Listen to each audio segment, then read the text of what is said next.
Selam arkadaşlar. Arkadaşlar bugün değişik bir paylaşım yapacağım. İşinize yarayabilir. Şöyle bir ahşap parça var elimde. Sehpa üstü gibi parça. Bunu değerlendirmek istiyorum. Aynı zamanda şu radyatörü kullanacağım bu çalışmada. Bunu ne şekilde kullanacağımı da göreceksiniz videoda. Şurada kullanacağım malzemeleri de dizdim. Yakından da gösteririm. Şu vidaların boyu 9 santim. Yani 9-10 santimlik uzunlukta olmaları yeterli. Her bir vida için pul ve somun var. Ve PVC boru. PVC boruyu kesmek için benim elimde şöyle bir demir testeresi var. Onu kullanacağım. Parçamızı radyatörün üzerine bırakıyorum. Ve şu radyatör deliğinin başladığı yerlere işaret bırakıyorum. Şu tarafı da aynı şekilde işaret bırakıyorum. Arkadaşlar radyatörün üstündeki şu ızgara şeklindeki parçayı sökmek gerekiyor. Bu radyatörlerde yan tarafta da bir kapak görüyorsunuz. Öncelikle o kapağın sökülmesi gerekiyor. Bu kapağı arkadaşlar görüyorsunuz şöyle yukarı doğru kaydırdım. Gördünüz mü? Şöyle yukarı doğru kaydırdım ve şu şekilde çıkıyor bu. Bakın oldukça kolay. Bu taraftaki kapağı ve diğer taraftaki kapağı çıkardıktan sonra şu üst taraftaki parçayı kolayca alabiliyoruz. Gördüğünüz gibi. Bizim evdeki radyatör bu şekilde. Bazı radyatörlerde yan kapak vidalı olabilir. Vidayı gevşetmek, sökmek gerekebilir.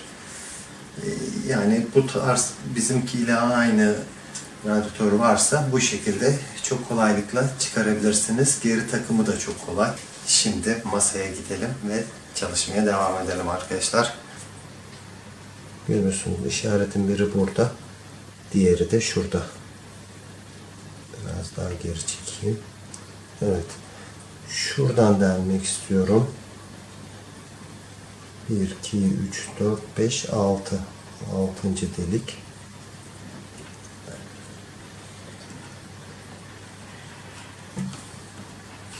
Evet. Bu bölgelerden deleceğiz arkadaşlar. İşaretlediğim yerlerden deldim. Vidaların geçeceği genişlikte olması yeterli. Arkadaşlar vidalarımızın 9 santim uzunluğunda olduğundan bahsetmiştim. Yuvarlak ahşabımızın genişliği pul ve somunları da baz aldığımızda şu PVC borularımızdan 6'şar santim şeklinde kesmemiz gerekiyor. 4 tane 6 santimlik PVC kestim arkadaşlar.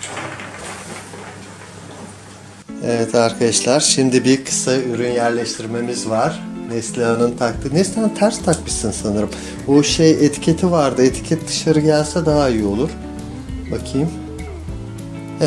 Evet. Evet, telefon çantaları gördüğünüz gibi annesi ve babaannesinin ördüğü el emeği, el örgüsü telefon çantaları. 3 ayaklı saksılarımız. Etsy mağazamızda bunları paylaşıyoruz. Aynı şekilde Neslihan'ın taktığı bu çantayı da paylaşıyoruz. Onun linkini, mağazamızın linkini vereceğiz. Almak isteyenler o link üzerinden ulaşabilirler. Şöyle kısa modeller de var. Kısa modeller 40 santim.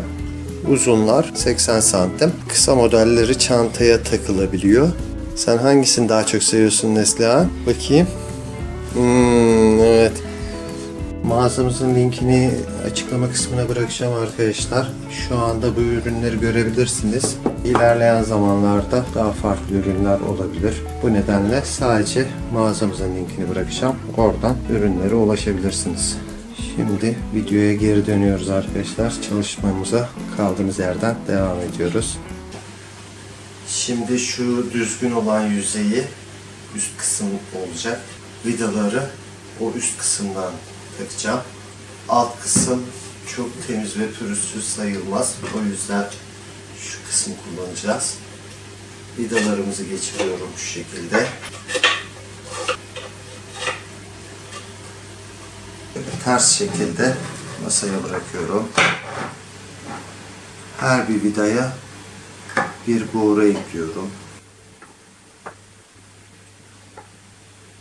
Radyatör kapağının, üst kapağının ortası tam şurası. Şurada bir mandal var. O mandaldan anlayabiliyorum.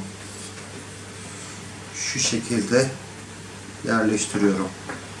Vidalar işaretlediğim deliklerden dışarı çıkıyor. Her vidaya birer pul bırakıyorum. Somunla sıkıştırıyorum.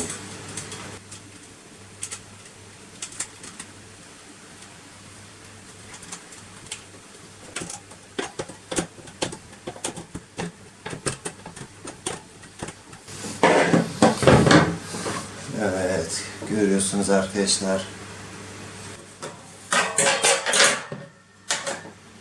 Şu vidalarda çıkıntı kalmaması için şöyle iyice sıkıyorum.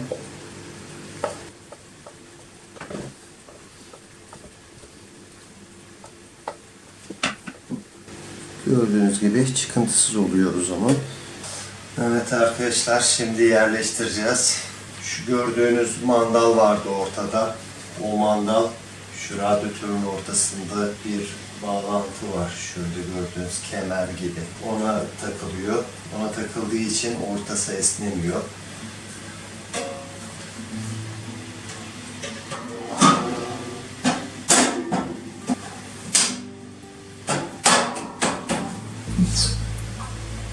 Arkadaşlar oldukça güzel oldu.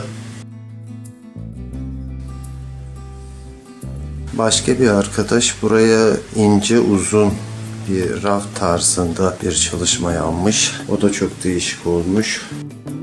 Ben daha basit, anlaşılır olması için, mantığını anlamanız için daha basitini yaptım.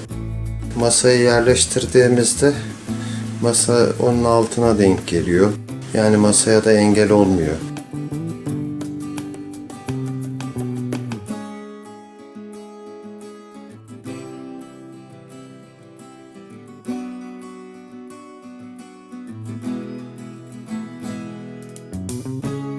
Arkadaşlar, daha iyi içerikler üretebilmemiz ve kanalımızı daha büyütebilmemiz için her türlü etkileşimimiz çok önemli. Bu nedenle videodan çıkmadan önce eğer videoyu beğendiyseniz tabii ki de beğen tuşuna basmayı unutmayın. Yorumlarınızı da bekliyorum. Bir başka çalışmada görüşürüz. Hoşça kalın.